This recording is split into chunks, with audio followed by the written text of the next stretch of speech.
Hello बच्चों, नमस्ते। कैसे हैं आप सब लोग? आप सभी का स्वागत है फ्यूचरकुल कोचिंग के यूट्यूब चैनल पर। बच्चों, मैंने आपको परसों की क्लास में कहा था कि मैं अब नेक्स्ट वीक से यानी सोमवार से यानी आज से मैं साइंस बुलेटिन वाली सीरीज वापस स्टार्ट कर रही हूँ। ये एक ऐसी सीरीज होने वाली है जिस सीरीज के अंदर 10 से 15 मिनट में मैं आपको रिविजन के तौर पर कॉन्सेप्चुअल पार्ट समझाने वाली हूँ। राइट, तो आज इस साइंस बुलेटिन का क्लास नंबर 1 है। इस क्लास को बिल्कुल हल्के में नहीं लेंगे, बढ़िया बढ़िया कॉन्सेप्ट पढ़ेंगे हम। उनसे बनने वाले क्वेश्चन जब आप प्रैक्टिस क्लास में करोगे तो आपको समझ में आएगा, यस मैम ये सीरीज बेस्ट है। आइए स्टार्ट करते हैं अपनी आज साइंस बुलेटिन की क्लास का जो चैप्टर है वो है डीएनए एंड आरएनए। बच्चों, आप अक्सर सुनते हैं डीएनए होता है हमारी सेल्स में, आरएनए होता है। क्या होते हैं ये डीएनए आरएनए? ये डीएनए और आरएनए हमारी सेल्स के अंदर जो न्यूक्लियस होता है उस न्यूक्लियस में प्रेजेंट होते हैं न्यूक्लिक एसिड के रूप में। ये हमारे कोशिकाओं के केंद्रक में न्यूक्लिक अम्ल के रूप में पाए जाते हैं। जब हम बात करते हैं डीएनए की तो डीएनए कुछ ऐसा दिखता है आपको, और आरएनए जो होता है वो आपको कुछ ऐसा दिखता है। तो आइए इन दोनों में कैसे कैसे डिफरेंस है। आप अक्सर एग्जाम के क्वेश्चन जब लगाते हैं तो आप वहां पर देखते हैं कि आपसे पूछता है डीएनए में फलाना चीज कहाँ क्या होती है, आरएनए में क्या होती है, क्या डिफरेंस होता है डीएनए और आरएनए में। बच्चों, जब बात करते हैं डीएनए और आरएनए में तो सबसे पहला आपको इनकी फुल फॉर्म पता होनी चाहिए। डीएनए का फुल फॉर्म क्या होता है एंड आरएनए का फुल फॉर्म क्या होता है। बच्चों, डीएनए का फुल फॉर्म होता है डीऑक्सीराइबोन्यूक्लिक एसिड। ध्यान से समझना आप, क्या होता है डीएनए का फुल फॉर्म? Deoxyribonucleic acid.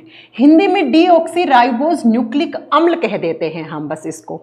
तो ये डीएनए का फुल फॉर्म होता है डीऑक्सीराइबोन्यूक्लिक एसिड। और जो आरएनए होता है उसका फुल फॉर्म होता है राइबोन्यूक्लिक एसिड। क्योंकि मैंने आपको कहा कि डीएनए और आरएनए दोनों कहां होते हैं, ये दोनों हमारी सेल के न्यूक्लियस में होते हैं यानी केंद्रक में होते हैं, तो इनको हम न्यूक्लिक एसिड के रूप में जानते हैं। तो डीएनए का फुल फॉर्म क्या हो गया? Deoxyribonucleic acid. आरएनए का फुल फॉर्म क्या हो गया? Ribonucleic acid. दोनों हमारी सेल्स के न्यूक्लियस में होते हैं। अगला क्वेश्चन क्या है बेटा? डीएनए किससे बना हुआ होता है? डीएनए के और आरएनए के अंदर कुछ नाइट्रोजीनियस बेस होते हैं, कुछ नाइट्रोजन युक्त क्षार होते हैं। मैं आपको डीएनए का फोटो दिखाती हूं। आप जब डीएनए की फोटो देखते हैं तो आपको वहां पर लिखा हुआ मिलता है ATCG, फिर देखो CGAT। ये क्या है? इन्हें कहते हैं हम बेसिस न्यूक्लियस पेयर, या हम कहते हैं इसे नाइट्रोजीनियस बेसिस। नाइट्रोजन युक्त क्षारों का पेयर पाया जाता है यानी जोड़ा पाया जाता है। जब हम डीएनए की बात करते हैं तो डीएनए में 4 प्रकार के नाइट्रोजीनियस बेस होते हैं। कौन कौन से होते हैं? A4 होता है एडेनिन। A4 होता है एडेनिन, सेम नाम हिंदी में है, आप लिख सकते हैं। A4 होता है एडेनिन, ठीक है। उसके बाद G4 होता है गुआनीन। G4 क्या होता है? गुआनीन। और C4 होता है साइटोसिन। साइटोसिन, ये C4 होता है। और T4 होता है थाइमीन। थाइमीन। तो एक बार फिर से आप रिपीट करो, क्या? डीएनए की संरचना में 4 प्रकार के नाइट्रोजन युक्त क्षार पाए जाते हैं। कौन कौन से? तो देखो, थाइमीन, एडेनिन, गुआनीन, साइटोसिन। अब ऊपर से नीचे याद कर लो या नीचे से ऊपर याद कर लो, कोई मैटर नहीं करता। Right, ATCG। अब क्वेश्चन क्या पूछता है? डीएनए की संरचना में ए जो होता है वो डबल हाइड्रोजन से हमेशा टी से जुड़ता है। ए क्या है? एडेनिन। टी क्या है? थाइमीन। एडेनिन और थाइमीन एक जोड़ा बन गया। किसका? नाइट्रोजीनियस बेस का, नाइट्रोजन युक्त क्षार का एक जोड़ा बन गया। और ए हमेशा डबल हाइड्रोजन बॉन्ड से टी से जुड़ता है। मैम दिखाइए, तो आप देख लो, ये रहा ए, ये रहा टी। ए हमेशा टी के साथ जुड़ता है। और जो सी होता है वो हमेशा ट्रिपल बॉन्ड से जी के साथ जुड़ता है। ए टी से जुड़ता है, सी जी से जुड़ता है। देखो ATCG, ये देखो। अब आपको यहां पे समझने वाली बात ये है कि ए हमेशा टी से जुड़ता है तो 2 हाइड्रोजन बॉन्ड से। तो एग्जाम में क्वेश्चन बन सकता है कि डीएनए की संरचना में कौन से बॉन्ड होते हैं? हाइड्रोजन बॉन्ड होते हैं, H बॉन्ड होता है, ठीक है। और 2 हाइड्रोजन बॉन्ड से हमेशा A T के साथ जुड़ता है और C G के साथ जुड़ता है। किसमें? डीएनए के स्ट्रक्चर में। डीएनए की संरचना में ए हमेशा टी से और सी हमेशा जी से जुड़ता है। यहीं पे हम दूसरी तरफ में देखते हैं आरएनए की संरचना में। तो आरएनए में क्या होता है बेटा, ये तीन तो सेम रहते हैं और थाइमीन की जगह क्या आ जाता है, यूरैसिल। एक यू नाम का, यू फॉर यूरैसिल नाम का चौथा नाइट्रोजन युक्त क्षार आ जाता है। ये डीएनए और आरएनए की स्ट्रक्चर का मेन डिफरेंस होता है। तो आरएनए में क्या होगा, आरएनए में देखो बेटा ए यू के साथ जुड़ेगा और कितने हाइड्रोजन से, वही 2 हाइड्रोजन से, है ना। और सी हमेशा किसके साथ, जी के साथ जुड़ेगा।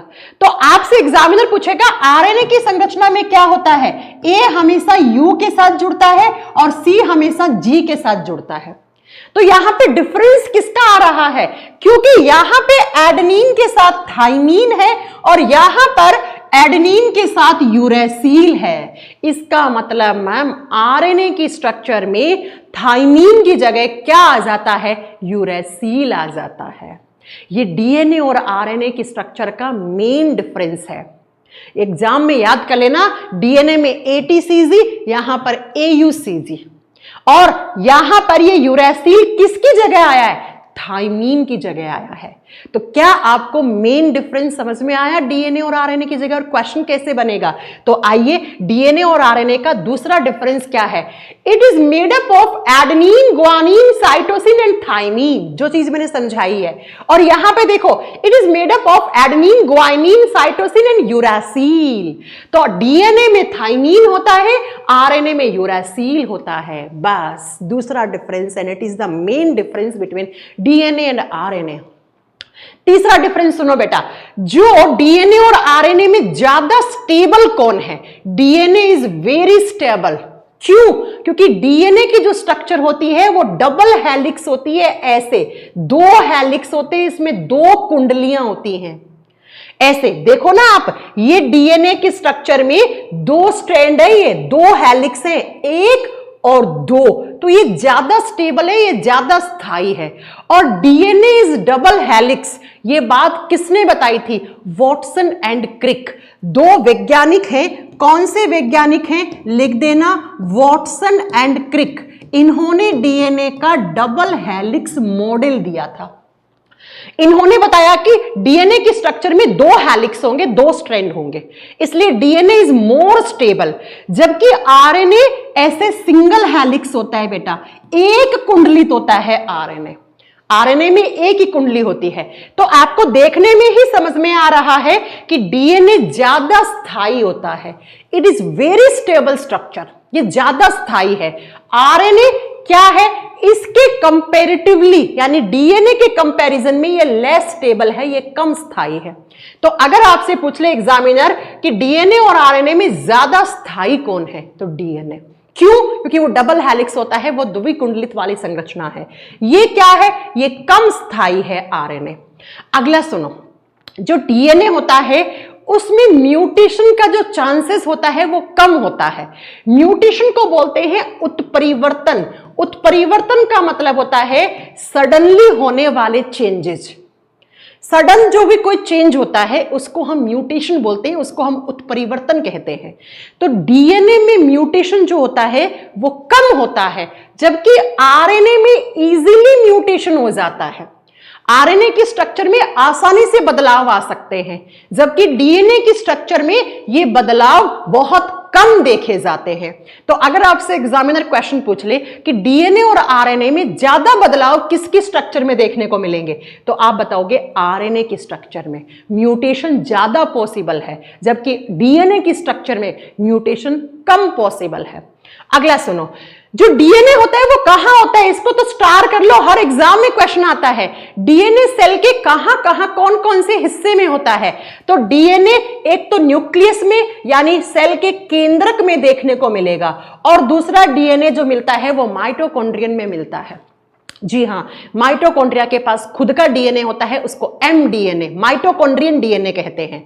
तो डीएनए जो होता है वो हमें सेल के अंदर न्यूक्लियस में देखने को मिलेगा और उसके माइटोकॉन्ड्रिया में देखने को मिलेगा। इतनी बार आता है एग्जाम में क्वेश्चन कि न्यूक्लियस को छोड़कर डीएनए कहां होता है, तो माइटोकॉन्ड्रिया में होता है प्यारे बच्चों। अगला आरएनए जो होता है वो साइटोप्लाज्म को मतलब होता है कोशिका द्रव्य। ये सेल के अंदर जो द्रव होता है जिसको साइटोप्लाज्म कहते हैं उसमें मिलता है। ये आपको राइबोसोम में देखने को मिलता है, राइबोसोम जो प्रोटीन बनाने वाली फैक्ट्री होती है उसमें, और साथ में ये न्यूक्लियस में भी देखने को मिलता है। ये कोशिका के केंद्रक में, कोशिका द्रव्य में और राइबोसोम में देखने को मिलता है। इसकी जगह ये है, डीएनए यहां होगा, आरएनए यहां होगा। ठीक है, नेक्स्ट सुनो, डीएनए इज सेल्फ रेप्लिकेटिंग, यानी कि डीएनए अपनी खुद की कॉपी तैयार कर सकता है। रेप्लिकेशन का मतलब होता है अपनी कॉपी बनाना। डीएनए हुबहू अपने जैसा कॉपी बना सकता है। जो आरएनए होता है, most of the RNA is dependent on the DNA for its synthesis. RNA खुद डीएनए से बनता है, तो आरएनए को अपनी कॉपी बनाने के लिए, अपनी जैसी प्रतिलिपि बनाने के लिए किस पे डिपेंड रहना पड़ता है? डीएनए पे रहना पड़ता है। याद रखना, आरएनए खुद से सिंथेसिस नहीं हो सकता है, वो डिपेंड करता है किस पे? डीएनए पे। जबकि डीएनए अपने जैसा डीएनए बना सकता है, हुबहू अपने आप को रेप्लिकेट कर सकता है। आरएनए को रेप्लिकेट करना है तो वो डीएनए की सहायता लेता है। ठीक है, अगला सुनो, DNA is the genetic material for the most organisms. Genetic material का मतलब होता है आनुवांशिक पदार्थ। डीएनए क्या करता है? डीएनए एक पीढ़ी से दूसरी पीढ़ी में आनुवांशिक सूचनाओं को ट्रांसफर करता है। बच्चों, बहुत सारे ऐसे कैरेक्टर्स होते हैं जो हम में हमारे माता पिता से आए हैं। जैसे आप कहते हो कि मेरी आंखों का कलर मेरी मम्मी के आंखों के कलर से मैच करता है, मेरी हाइट मम्मी पे गई है। तो ये कुछ कैरेक्टर्स होते हैं, ये कुछ लक्षण होते हैं जो हमें पिछली पीढ़ी से मिलते हैं। आपसे ये लक्षण आपके बच्चों में जाएंगे, उनके बच्चों से उनके बच्चों में जाएंगे। तो बहुत सारे ऐसे लक्षण, बहुत सारी ऐसी इंफॉर्मेशन, ऐसी सूचना होती है जो हमें एक पीढ़ी से दूसरी पीढ़ी में ट्रांसफर होती रहती है। और इसी कैरेक्टर्स को, इन्हीं लक्षणों को किसकी सहायता से एक पीढ़ी से दूसरी पीढ़ी में पहुंचाया जाता है? डीएनए की सहायता से। तो डीएनए को बोलते हैं आनुवांशिक पदार्थ, वो पदार्थ जो आनुवांशिक सूचनाओं को एक पीढ़ी से दूसरी पीढ़ी में भेजने का काम करता है। जबकि बच्चों, आरएनए जो होता है वो प्रोटीन सिंथेसिस में काम आता है। जी हां, आरएनए का मेन काम होता है प्रोटीन बनाना और प्रोटीन का संश्लेषण करना। RNA is helpful in protein making and synthesis of protein.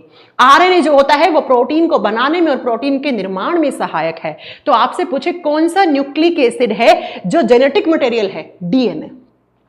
कौन सा न्यूक्लिक एसिड है जो प्रोटीन बनाने में काम आता है? आरएनए। तो डीएनए का फंक्शन समझ में आया होगा, आरएनए का फंक्शन समझ में आया होगा। जी मैम, जो डीएनए होते हैं वो 3 फॉर्म में प्रेजेंट होता है। एक होता है डीएनए जिसको बी डीएनए कहते हैं, एक होता है ए डीएनए और एक होता है जेड डीएनए। क्या डीएनए 3 प्रकार से प्रेजेंट हो सकते हैं, बी डीएनए, ए डीएनए, जेड डीएनए। आरएनए की भी 3 फॉर्म होती हैं, एमआरएनए जिसको मैसेंजर आरएनए कहते हैं, संदेशवाहक आरएनए, दूसरा आरआरएनए जिसको राइबोसोम आरएनए कहते हैं, और तीसरा टीआरएनए जिसको ट्रांसफर आरएनए कहते हैं।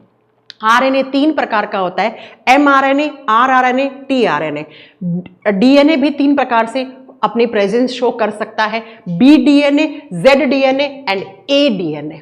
अगला जो बेसिक डिफरेंस है वो ये है कि जो डीएनए होती है उसकी स्ट्रक्चर में क्या होता है? एक शुगर होती है, जिस शुगर को हम बोलते हैं डीऑक्सीराइबोस शुगर। डीएनए की स्ट्रक्चर में कौन सी शुगर, कौन सी शर्करा पाई जाती है? Deoxyribose sugar. जबकि आरएनए की स्ट्रक्चर में कौन सी शुगर होती है? Ribose sugar. इसीलिए डीएनए की फुल फॉर्म बनी डीऑक्सीराइबोस शुगर और आरएनए की फुल फॉर्म बनी राइबोस या राइबो न्यूक्लिक एसिड। तो प्यारे बच्चों, एग्जामिनर के क्वेश्चंस क्या क्या आते हैं देख लो। डीएनए का फुल फॉर्म क्या है, आरएनए का फुल फॉर्म क्या है। जो डीएनए होता है उसमें एटीसीजी होता है, आरएनए में एयूसीजी होता है। डीएनए डबल हेलिक्स है, द्विकुंडली संरचना है, इसलिए ज्यादा स्टेबल है। ये एक कुंडली वाला है तो ये कम स्टेबल है। डीएनए में म्यूटेशन जो होता है वो आप बताओगे बेटा क्या, वो बहुत कम होता है, जबकि इसमें म्यूटेशन आसानी से हो जाता है। डीएनए हमारी सेल के न्यूक्लियस और माइटोकॉन्ड्रिया में पाया जाता है। आरएनए जो होता है वो साइटोप्लाज्म, राइबोसोम और किसके पास, न्यूक्लियस के पास होता है। डीएनए को हम आनुवंशिक पदार्थ कहते हैं, या आनुवंशिक सूचनाओं को एक पीढ़ी से दूसरी पीढ़ी में पहुंचाते हैं, जबकि आरएनए जो होता है वो प्रोटीन बनाने और प्रोटीन के संश्लेषण में सहायक होता है। डीएनए भी 3 तरीके से अपनी प्रेजेंस शो कर सकता है और आरएनए भी 3 तरीके से पाया जाता है। डीएनए की संरचना में डीऑक्सीराइबोस शुगर होती है और आरएनए की संरचना में राइबोस शुगर होती है। अब बच्चों आपको 3 शब्द बताती हूं मैं, जो आप बायोटेक्नोलॉजी में या हर एग्जाम में आपसे पूछा जाता है। What is replication? रेप्लिकेशन का मतलब होता है प्रतिलिपि, अपने जैसी कॉपी बनाना। जैसे फोटोकॉपी की मशीन होती है, वो क्या करती है, एक कॉपी की अनेकों कॉपी बना देती है। ठीक ऐसे ही एक डीएनए ने अपने आप को रेप्लिकेट करके अपने कॉपीज बना ली। ठीक है, किसके लिए? कोशिका विभाजन के लिए, सेल डिवीजन के लिए। तो उस प्रोसेस को रेप्लिकेशन कहते हैं। डीएनए अपने जैसा हूबहू डीएनए बना दिया तो उसको रेप्लिकेशन कहते हैं। आपसे पूछेगा रेप्लिकेशन का मतलब क्या होता है? एक डीएनए से दूसरा डीएनए बन जाना।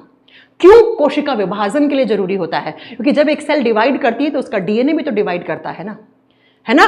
दूसरा सुनो, एक टर्म होता है ट्रांसक्रिप्शन, जिसको हिंदी में बोलते हैं अनुलेखन। ट्रांसक्रिप्शन क्या होता है? तो प्यारे बच्चों, जब डीएनए जो होता है उससे आरएनए बनता है, डीएनए से आरएनए बनना ट्रांसक्रिप्शन कहलाता है, अनुलेखन कहलाता है। ये डीएनए है, इससे आरएनए बन गया, तो इस प्रोसेस को क्या बोलोगे? ट्रांसक्रिप्शन बोलोगे। फिर बेटा आरएनए से प्रोटीन बनना, पॉलीपेप्टाइड का मतलब है प्रोटीन। यहां पे आरएनए था, उससे प्रोटीन बन गया तो उसे ट्रांसलेशन कहते हैं, उसे अनुवादन कहते हैं। फिर से समझो, डीएनए ने अपनी कॉपी बना दी, डीएनए ने एक दूसरा डीएनए बना दिया, इसको रेप्लिकेशन कहते हैं, इसको प्रतिलिपि कहते हैं। ठीक है, डीएनए से आरएनए बन गया। मैंने थोड़ी देर पहले पढ़ाया था कि आरएनए को बनने के लिए डीएनए पे डिपेंड होना पड़ता है। तो डीएनए से आरएनए बनना क्या कहलाता है? ट्रांसक्रिप्शन, अनुलेखन। और आरएनए से प्रोटीन बनना, क्योंकि मैंने आरएनए का काम पढ़ाया था प्रोटीन बनाना, तो आरएनए से प्रोटीन बनना ट्रांसलेशन यानी अनुवादन कहलाता है। तो मुझे उम्मीद है कि आपको समझ में आया है डीएनए आरएनए की फुल फॉर्म क्या होती है, इनमें क्या डिफरेंस होता है, क्या होता है रेप्लिकेशन, क्या होता है ट्रांसक्रिप्शन, क्या होता है ट्रांसलेशन, क्योंकि एग्जाम में आपको डायरेक्टली यहां से क्वेश्चंस देखने को मिलते हैं। और ये था अपना आज का 10 मिनट का शो, जिसकी क्लास नंबर 1 है। आपको अच्छी लगी तो प्लीज आप बोलिए मैम, कंटिन्यू करिए इस चीज को। मैं ऐसे ही कॉन्सेप्चुअल पार्ट 10 से 15 मिनट में आपको करवाती रहूंगी, छोटे छोटे चैप्टर्स, तो आपका रिवीजन बहुत अच्छा हो जाएगा। राइट जी मैम। इसी के साथ मैं आपको बता दूं कि 15 अक्टूबर को सुबह 11 बजे 15 अक्टूबर सुबह 11 बजे मैं आपको रेलवे वाले बच्चों के लिए एक बहुत अच्छा स्पेशल अनाउंसमेंट लेकर आने वाली हूं, जिस अनाउंसमेंट से सिर्फ और सिर्फ आपका फायदा ही होगा। अब वो अनाउंसमेंट क्या है, तो आप सभी लोगों को इवेंट लग चुका है, उसका रिमाइंडर सेट कर लीजिएगा।